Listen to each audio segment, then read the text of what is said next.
क्योंकि वेदांत वो निर्मल धारा है ज्ञान की, वो पवित्र शाखा है ज्ञान की, जो आपको स्वयं से स्वयं का परिचय कराती है।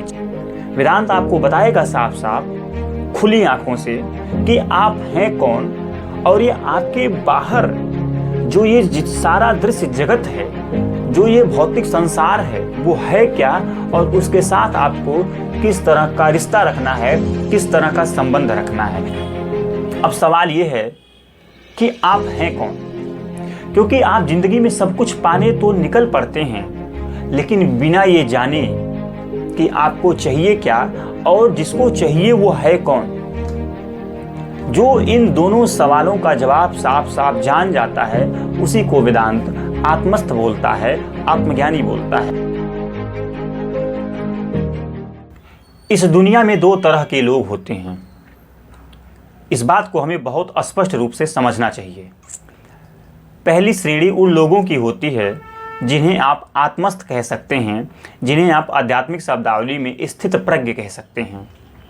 ये वो लोग होते हैं जिनकी ज़िंदगी में चाहे अच्छा अनुभव हो, चाहे बुरा अनुभव हो, चाहे सुख आए, चाहे दुख आए, चाहे धूप आए, चाहे छाँव आए, इनके जीवन पर, इनके मन मस्तिष्क पर कोई भी प्रभाव नहीं डालती है। यह एक तरह से संभाव में जीते हैं, और क्योंकि यह संभाव में जीते हैं, इसीलिए इन्हें स्थित प्रज्ञ की श्रेणी के तहत कह सकते हैं। इनकी जो संख्या होती है वो इतनी न्यून होती है, इतनी कम होती है, इतनी लेस होती है कि इन्हें आप 0.09% की श्रेणी में रख सकते हैं। और दूसरे तरह के लोग वो होते हैं जिनकी संख्या इतनी ज़्यादा होती है, इतनी विशाल होती है कि एक तरीके से आपको लगेगा कि दोनों कैटेगरी के जो लोग होते हैं, इनका जो आनुपातिक अंतराल होता है उसमें ज़मीन आसमान का अंतर होता है। इनकी संख्या होती है 99.99%। ये वही लोग होते हैं जो अपनी ज़िंदगी में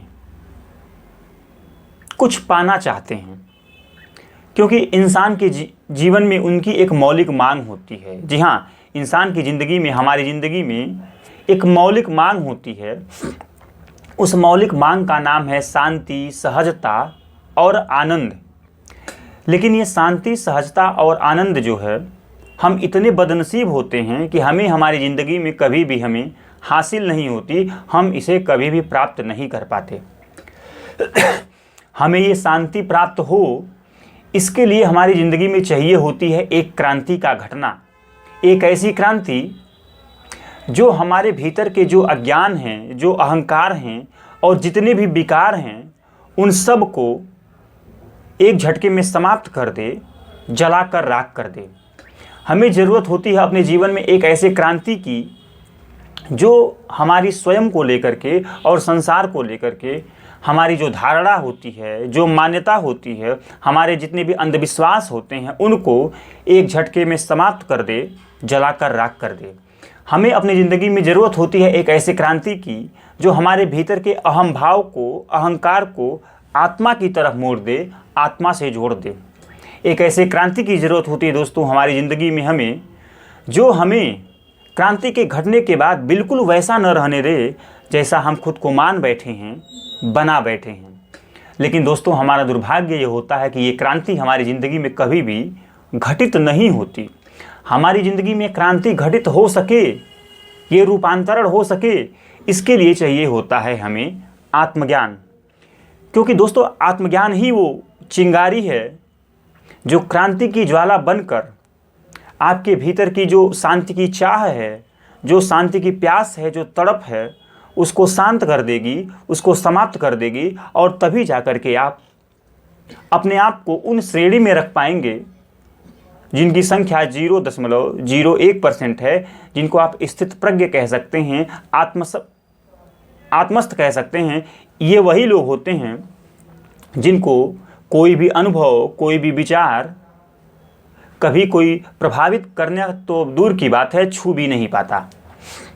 लेकिन हमारा दुर्भाग्य ये होता है कि हम कई दफ़े और लगभग हर बार पूरी ज़िंदगी गुजार देते हैं, पूरा ज़िंदगी हमारी व्यर्थ चली जाती है, लेकिन कभी भी हमारी ये जो शांति की चाह है, जो पूर्णता का जो एहसास है, इसे हम कभी हासिल नहीं कर पाते, यह हमारी ज़िंदगी में हमें कभी मवस्सर नहीं होता। ऐसा नहीं होता है कि यह बहुत दूर की कौड़ी है जिसे हम कभी हासिल नहीं कर पाते। हासिल कर लेंगे, लेकिन हमारे भीतर ये ज्ञान नहीं होता कि हम इसे हासिल कैसे करें और वास्तव में ये चीज़ क्या है जिसे वो लोग तो हासिल कर लेते हैं जो पूर्णता को प्राप्त होते हैं, ऊंचाई को प्राप्त होते हैं, लेकिन हम इतने बदनसीब होते हैं कि हम अपनी ज़िंदगी में कभी भी इस पूर्णता को हासिल नहीं कर पाते। आखिर सवाल ये है कि हमें ये पूर्णता चाहिए क्यों, हमें वहाँ तक पहुँचना ज़रूरी क्यों है। तो इसको अगर जानने और समझने की कोशिश करें तो बात कुल मिलाकर के ये है, हमारी जो मूल समस्या होती है, हमारी जो मूल मांग होती है, वो यही होती है कि हम हरदम कुछ पाने के एहसास से भरे होते हैं। जी हाँ, आपने सही सुना, हम हमेशा कुछ पाने के एहसास से भरे होते हैं। कुछ पाना क्या है? हम खुद को खालीपन के एहसास से भरे पाते हैं, अधूरेपन के भाव से भरे पाते हैं। ये खालीपन का जो एहसास है, ये अधूरेपन का जो भाव है, यही हमारी वो चाह है जो हमें पूरी ज़िंदगी भगाती तो रहती है। इसके लिए हम पूरा ज़िंदगी व्यर्थ कर देते हैं, पूरी ज़िंदगी दांव पर लगा देते हैं, पूरी ज़िंदगी खर्च कर देते हैं, लेकिन कभी भी इसको हम हासिल नहीं कर पाते। हम इससे पूरी ज़िंदगी बेखबर रह जाते हैं, अछूते रह जाते हैं, अनजान रह जाते हैं।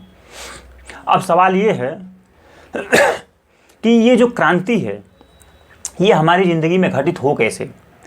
ये जो हमारी तड़प है, अधूरेपन का जो एहसास है, ये पूरेपन के भाव में तब्दील कैसे हो? तो उसके लिए हमें वेदांत की तरफ जाना पड़ेगा। जी हाँ, हमें वेदांत की तरफ जाना पड़ेगा। वेदांत ज्ञान की एक ऐसी धारा है, एक ऐसी पवित्र और निर्मल धारा है जो आपके इस अधूरेपन के एहसास को पूरेपन के भाव में तब्दील कर देगी। आपकी जो इस शांति की चाह है, जो खालीपन की जो प्यास है, इसको भर देगी, कंप्लीट कर देगी, एब्सोल्यूट कर देगी। तभी जाकर के आपकी ज़िंदगी की जो उद्देश्य है, न सिर्फ वो पूरा होगा बल्कि आप पूर्णता को प्राप्त भी होंगे। अब सवाल यह है कि ऐसा हम करेंगे कैसे? जैसा कि मैंने कहा कि इसको करने के लिए आपको वेदांत का सहारा लेना पड़ेगा, क्योंकि वेदांत वो निर्मल धारा है ज्ञान की, वो पवित्र शाखा है ज्ञान की, जो आपको स्वयं से स्वयं का परिचय कराती है। जी हाँ, आपको स्वयं से स्वयं का परिचय कराती है। आपको ये बताती है कि आप हैं कौन वास्तव में। वेदांत आपको बताएगा साफ साफ, खुली आँखों से, कि आप हैं कौन, और ये आपके बाहर जो ये सारा दृश्य जगत है, जो ये भौतिक संसार है, वो है क्या, और उसके साथ आपको किस तरह का रिश्ता रखना है, किस तरह का संबंध रखना है। क्योंकि इस संसार के साथ बिना सम्यक रिश्ता बनाए, बिना उचित संबंध बनाए, न तो आपकी शांति की वो चाह पूरी होगी, न ये खालीपन का जो एहसास है ये कभी पूरापन में तब्दील होगा। अब सवाल ये है कि आप हैं कौन? क्योंकि आप ज़िंदगी में सब कुछ पाने तो निकल पड़ते हैं, लेकिन बिना ये जाने कि आपको चाहिए क्या और जिसको चाहिए वो है कौन। जो इन दोनों सवालों का जवाब साफ साफ जान जाता है, उसी को वेदांत आत्मस्थ बोलता है, आत्मज्ञानी बोलता है। पहला सवाल है कि मैं हूँ कौन, और दूसरा सवाल है कि मुझे चाहिए क्या। इन दोनों सवालों का जो वेदांत है वो बहुत साफ साफ, बहुत स्पष्ट शब्दों में उत्तर देता है। वेदांत कहता है कि आप अपने आप को शरीर मान बैठे हो, क्योंकि शरीर ही आपको अनुभव होती है, आपको दिखाई देती है, क्योंकि शरीर में होती है हमारा मन, हमारी बुद्धि, हमारी इंद्रियां, और यही चीज़ें तीनों मिल करके हमें हमारे शरीर का अनुभव कराती हैं। इसीलिए हम खुद को शरीर मानते हैं, यानी कि देह मानते हैं, बॉडी मानते हैं।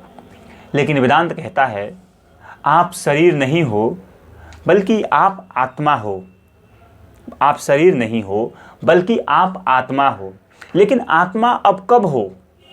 आत्मा और सिर्फ आप तब हो जब आप स्वयं को आत्मा समझ करके इस संसार के साथ सम्यक रिश्ता बना पाएं, स्वयं को आत्मभाव में भर करके, पूर्णता के एहसास से भर करके इस समाज में, इस संसार में, इस भौतिक दुनिया में आपका क्या उचित कर्तव्य है उसके अनुसार सम्यक कर्म कर पाएं, तभी आप आत्मा हो। नहीं तो आप सिर्फ चिल्लाने से कि आप आत्मा हो और मैं ब्रह्म हूँ, अहम ब्रह्मास्मि, आप भरे हैं पूरे मन में शरीर का भाव लेकर के, आपका जो केंद्र है वो अहम वृत्ति से संचालित है और आप स्वयं को अहम ब्रह्मास्मि कहते हैं, आत्मा कहते हैं। यह बात बिल्कुल आपको शोभा नहीं देती। आप आत्मा हो, आप ब्रह्म हो, आप तभी ब्रह्म हो जब आप शरीर के जो भाव है उससे अपने आप को अलग करके आत्म भाव में जीने लगते हैं, यानी कि समभाव में जीने लगते हैं, स्वभाव में जीने लगते हैं। अध्यात्म कहता है ये आपके बाहर जो ये दृश्य जगत दिख रहा है या कुछ और नहीं, आपके भीतर का ही प्रक्षेपण है। जैसी आपके भीतर का जगत है उसी तरह का संसार आप बाहर देखते हैं, अनुभव करते हैं। संसार के बारे में वेदांत कहता है कि ये जो बाहर का जो दृश्य जगत है यह प्रकृति है। प्रकृति वो जो निरंतर चलायमान है, गतिशील है, परिवर्तनशील है और इसे अध्यात्म में अनित्य कहा गया, यानी कि अनित्य वो जो हर पल बदल रहा है। और जो हर पल बदल रहा है उस पर कैसे कोई भरोसा किया जा सकता है कि यह अस्थाई है, क्योंकि आप एक क्षण किसी चीज़ को मानते हैं कि यह अस्थाई है, अगले क्षण वह बदल जाती है। वेदांत कहता है कि ब्रह्म के अलावा सब कुछ मिथ्या है इस संसार में, ब्रह्म सत्य है, जगत मिथ्या है। आपके बारे में वेदांत कहता है कि आप शरीर नहीं हो बल्कि आत्मा हो। आपको खुद को आत्मा जान करके, ब्रह्म जान करके, आपके भीतर जो अज्ञान की चादर है, अहमवृत्ति ने जो आपके केंद्र को घेर रखा है, उसको बाहर निकाल कर फेंकना है और केंद्र में आपको आत्मा को स्थापित करना है, सत्य को स्थापित करना है और ब्रह्म को स्थापित करना है। क्योंकि यही वो सत्य है, यही वो ब्रह्म है जो आपकी ज़िंदगी की जो अंतिम चाह है, जो बेचैनी है आपकी, उसको समाप्त कर देगी, उसको चैन में तब्दील कर देगी। तो कुल मिलाकर के हमारी जो भागदौड़ होती है, 99.9% की जो श्रेणी होती है लोगों की, उनकी चाह यही होती है कि वह कैसे अपनी आखिरी इच्छा को पूरा कर ले, लेकिन इस बात को जाने बिना कि मैं हूँ कौन और मेरी चाह क्या है और इस चाह की जो पूर्ति है वो कैसे होगी। और इन तीनों सवालों का जो उत्तर है वो आपको वेदांत देता है। इसीलिए आपको अध्यात्म की तरफ मुड़े बिना ये कहिए कि आपकी जो जीवन की सार्थकता है ये पूर्ण हो जाए, तो ये कभी पूरी नहीं रहेगी, जस की तस बनी रहेगी, आधी अधूरी बनी रहेगी। और इस अधूरीपन का जो एहसास है वो अंदर से हमें बहुत कचोटता है, बहुत परेशान करता है, बहुत पीड़ा देता है। ये पीड़ा आपकी यूं ही बरकरार न रह जाए, आपकी पूरी ज़िंदगी यूं ही गुजर न जाए। इसीलिए आपको बहुत ज़रूरी है कि आपकी ज़िंदगी में आत्मज्ञान का प्रकाश हो। और आत्मज्ञान का प्रकाश हो इसके लिए आपको वेदांत चाहिए, गीता चाहिए, श्री कृष्ण चाहिए, श्री राम चाहिए, और आप श्री राम की तरफ, श्री कृष्ण की तरफ मुड़ सकें इसके लिए आपको अध्यात्म चाहिए। तो कुल मिलाकर बातचीत की जो निष्कर्ष है वो यही है कि आप ज़िंदगी में कितनी भी भाग दौड़ कर लें, आप ज़िंदगी में कितनी भी ऊंचाई हासिल कर लें, कितनी भी भौतिक सफलता प्राप्त कर लें, हो सकता है आपको छोटे छोटे या बहुत बड़े सुख भी मिल जाएं।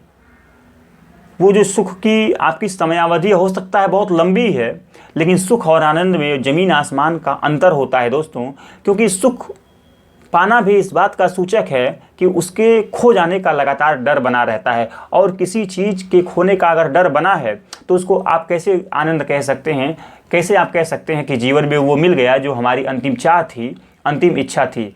तो वेदांत कहता है कि आप ज़िंदगी में उसको चाहो जिसको चाहने से आपकी सारी चाहतों का समाधान हो जाए, निराकरण हो जाए, सारी चाहते ही आपकी समाप्त हो जाएं और सारी चाहते जीवन की आपकी समाप्त हो जाएं। उसके लिए आपको स्वयं से परिचित होना पड़ेगा, स्वयं को जानना पड़ेगा। और स्वयं को जानने के लिए आपको चाहिए अध्यात्म, क्योंकि अध्यात्म ही वो आपको रास्ता देता है जो आत्मज्ञान की तरफ आपको बढ़ा करके आपकी ज़िंदगी की जो अंतिम मुमुक्षा होती है, जो प्यास होती है, जो तड़प होती है, जो बेचैनी को दूर करने की जो ललक होती है, न सिर्फ उसको समाप्त ही करती है बल्कि धीरे धीरे आपको ज़िंदगी की सार्थकता को सिद्ध भी करती है, आपको पूर्णता की एहसास से भर भी देती है। धन्यवाद।